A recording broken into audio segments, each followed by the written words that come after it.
कौंसा शरीफ से बड़े लोग अब भाई तशरीफ लाए हैं, बुजुर्ग आए हैं।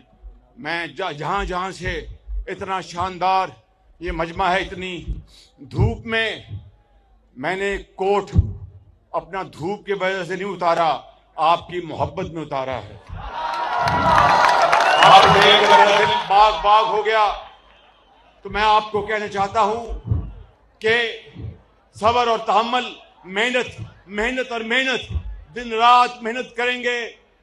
और मैं कोई गल दसो, बेआई गल दसो, मैं तुसा मैं को पिछले 20-25 साल तो जान दियो, मैं ठीक आख रहे ना, ठीक आख रहे हैं, बोलो ना, जोर जोर ना बोलो, मैं ठीक आख रहे हैं।